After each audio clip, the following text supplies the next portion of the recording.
इस वीडियो में हम बात करेंगे सिग्निफिकेंट अदर मूवी की, जो कि 2022 में ही रिलीज हुई है। मूवी के स्टार्ट में ही हम देखते हैं कि आसमान से एक रेड ऑब्जेक्ट एक जंगल में गिरता है, जिसके साथ ही एक एलियन लैंड हो जाता है। अब उसी जंगल में ही हम एक हिरन को देखते हैं जिसका एक सींग गायब होता है, यानी कि सिग्निफिकेंट अदर। तभी पीछे से वो एलियन आकर उस हिरन को पकड़ लेता है। अब अगले ही सीन में हम एक कपल को देखते हैं, रुथ और हैरी, जो उसी जंगल में कैंपिंग के लिए जा रहे हैं। ये कपल 6 साल से एक साथ है। हैरी को कैंपिंग में काफ़ी ज़्यादा इंटरेस्ट है, इसलिए वो यहाँ आता रहता है।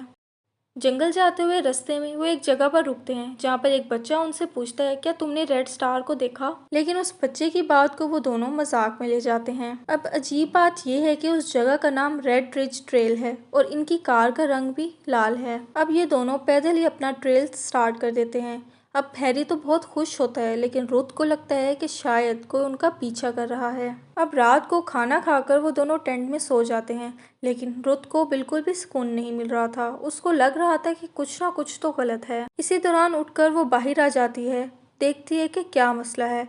अब दूर से उसको वही हिरन नजर आता है और उसको दूर से घूर रहा होता है। वो उसे देख ही रही होती है कि पीछे से हैरी आ जाता है, जिसके हाथ लगाने से वो डर जाती है और इतने में वो हिरन वहां से चला जाता है। रुथ हैरी को इस बारे में सब कुछ बता देती है, लेकिन हैरी तो बिल्कुल भी इस बात को सीरियस नहीं लेता। वो सुबह फिर अपना सफर शुरू कर देते हैं। हैरी उसे एक खूबसूरत सी जगह पर ले जाता है एक सरप्राइज देने के लिए, जहाँ पर उसे प्रपोज करने लगता है। रुथ को प्रपोज करते हुए हैरी काफी खुश होता है, लेकिन अचानक ही रुथ की दुनिया ही घूम जाती है। जहाँ पर उसे पैनिक अटैक आ रहा था, वो हैरी उसे संभालता है और उसे पिल्स देता है, जिसकी वजह से उसकी हालत थोड़ी बेहतर हो जाती है। अब रात में वहाँ पर बारिश हो रही थी और वो दोनों एक दूसरे से ज्यादा गैप में थे, मतलब नाराज थे। अब यहाँ पर रुथ हैरी से बात करने लगती है। हमें लगता है कि शायद वो सॉरी करेगी, लेकिन नहीं। वो कहती है कि हैरी, तुमने ऐसा क्यों किया? अब देखते ही देखते बातों बातों में उनका झगड़ा काफी ज्यादा बढ़ जाता है। वो दोनों लड़ाई करने के बाद अब हैरी वहां से चला जाता है और जाकर टेंट में सो जाता है।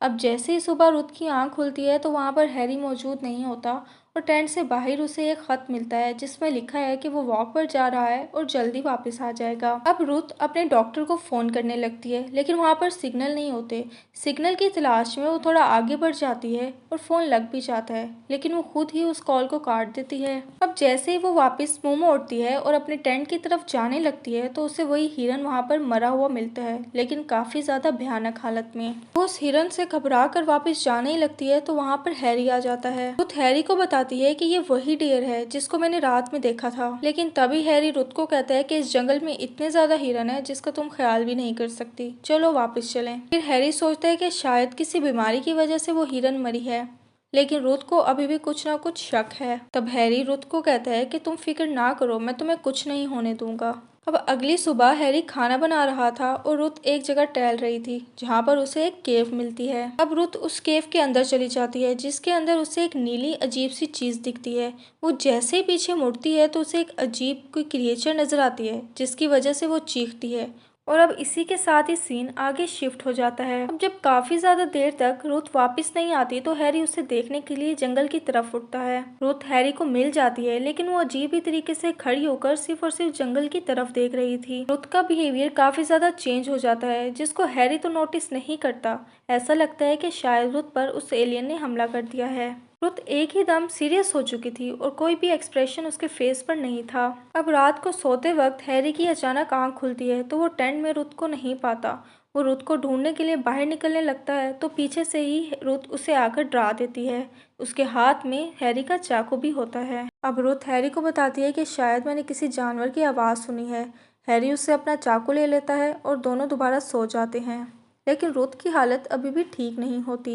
अगले दिन भी रुथ काफी ज्यादा खामोश थी। हैरी ने उससे काफी बार बात करने की कोशिश की, लेकिन नहीं, उसने कोई बात का जवाब नहीं दिया। और तभी अचानक रुथ हैरी को कहती है कि आई एम सॉरी, मैं गलत थी। वो हैरी को कहती है कि तुम उसी जगह पर जाकर मुझे प्रपोज करो। हैरी तो राजी था, इसलिए वो फौरन उसे उसी जगह पर ले जाता है। अब यहाँ पर हैरी उसे दोबारा प्रपोज करता है। अब वो खुशी से हाँ भी कर देती है। अब जैसे ही हैरी रुथ को रिंग पहनाता है तो वो उसको धक्का दे देती है और वो अचानक नीचे जाकर पत्थर पर गिर जाता है। अब इस सब के बाद वहां से रुथ भागने लगती है और वो रास्ते में थक कर ढेर हो जाती है।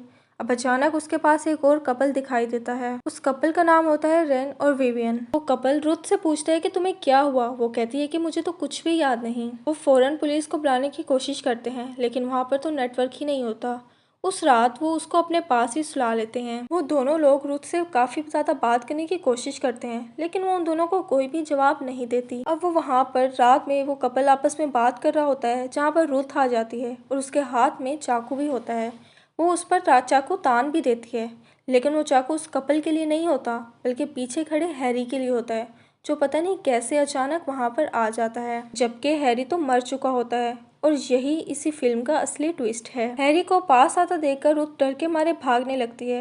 वहीं पर रे उसको रोकने लगता है, लेकिन हैरी उस ब्लेड को निकालकर उसका हाथ काट देता है और वो ब्लेड उसकी फिंगर से निकल रहा होता है। अब हैरी दूसरा ही वार करके उस रे को भी खत्म कर देता है। अब रुथ हैरी से छुपी हुई होती है। रुथ के साथ विवियन भी मौजूद होती है। अब उन दोनों की तरफ रे बढ़ने लगता है, जो कि असली में रे नहीं था बल्कि हैरी था, यानी कि ऐसा एलियन था। रुथ ने सोचा कि अब वो विवियन को भी मार देगा, इसलिए वो बाहर आ जाती है, लेकिन इसका कोई फायदा भी नहीं होता, क्योंकि वो विवियन को फिर भी मार देता है। अब वो रुथ से पूछता है कि तुम्हें कैसे पता चला। और अब यही जगह है जहाँ पर ट्विस्ट है। रुथ उसे बताती है कि जब केव में मैं गई तो मैंने वहाँ नीली चीज देखी और वहीं पर मैंने तुम्हारी बॉडी देखी, जो कि बिल्कुल उसी तरह गली सड़ी हुई थी जैसे कि हिरन, जिसे देखकर वो समझ जाती है कि वो हैरी मर चुका है और ये कोई बहरूपिया है। अब इस सब से हमें ये पता चलता है कि यहाँ पर एलियन किसी को भी मारकर उसकी बॉडी ले सकता है। और यहाँ पर हैरत की बात तो ये है कि वो एलियन उसी इंसान की इमोशंस, फीलिंग्स, रंग, चाल ढाल सब कुछ ही अडॉप्ट कर लेता है। अब रुथ वहाँ से भागने लगती है। वहीं पर उसे पैनिक अटैक होता है और वो पिल्स लेकर खुद को ठीक करने लगती है। वो जैसे ही वहाँ पर खड़ी होती है तो पीछे से वही एलियन आ जाता है। ये एलियन एक स्काउट है, जैसे कि वो किसी प्लेनेट पर जाता है। अगर वो प्लेनेट इसको रास आ जाता है तो वहाँ अपने बाकी साथियों को भी बुला लेता है, यानी कि वो सब मिलकर उस प्लेनेट पर कब्जा कर लेते हैं। अब इसके साथ ही हम देखते हैं कि वो रुथ को मारने लगता है, लेकिन काफ़ी ज़्यादा कोशिश करने के बाद भी वो ये नहीं कर पाता। वो रुथ को इसलिए नहीं मार पा रहा था क्योंकि वो हैरी की शक्ल में था और उसकी सारी फीलिंग्स और सब कुछ उसके अंदर आ चुका था। अब एलियन इस सब के बारे में सोच ही रहा होता है कि रुथ वहाँ से भाग निकलती है, लेकिन एलियन उसके पीछे पहुंच जाता है। वो एलियन को मारने के लिए उस पर अटैक भी करती है, लेकिन जैसे ही उस पर अटैक करती है वो फौरन हील हो जाता है। जैसा कि एलियन के अंदर हैरी की फीलिंग्स होती है तो वो उसको स्पेशल फील करता है। वो रुथ को अपने साथ एक जगह ले जाता है जहाँ पर उसका स्पेसशिप होता है।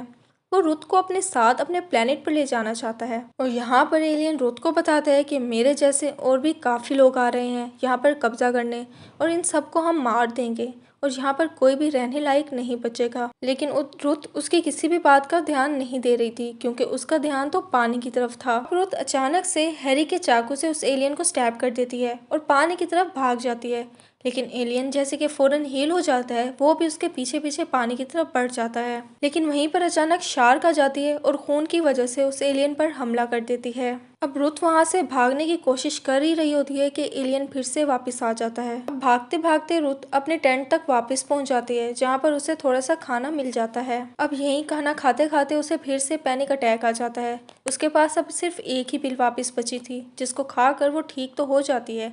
अब अचानक ही उसके पास एलियन दोबारा आ जाता है। अब वो रुथ को एक जगह बांध देता है और उसको सोक करने लगता है, क्योंकि ये उसके पास आखिरी तरीका होता है रुथ को पाने का।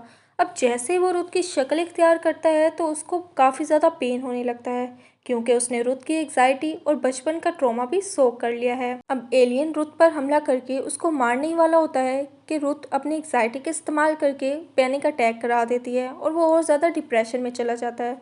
अब पैनिक अटैक को हील करने के लिए वहाँ कोई दवाई तो होती नहीं है। अब ये पैनिक अटैक वो बर्दाश्त नहीं कर सकता, इसीलिए काफ़ी ज़्यादा ढेर होकर वो ज़मीन पर गिरने लगता है। अब रुथ मौके का फ़ायदा उठाकर एक ज़ोरदार पत्थर से उसके सर पर वार करने लगती है। अब रुथ अचानक जल्दी से वहाँ से निकल जाती है, लेकिन वो ये नहीं देखती कि एलियन तो फिर से हील हो रहा है। वो अपनी गाड़ी लेकर वहाँ से चली जाती है, लेकिन वो एलियन अभी भी उसकी गाड़ी के रेडियो की मदद से उससे राब्ते में था। अब एलियन उसका पीछा नहीं छोड़ता और इतने में देखते देखते एलियन के साथी भी आ जाते हैं और इसी के साथ ये मूवी खत्म हो जाती है।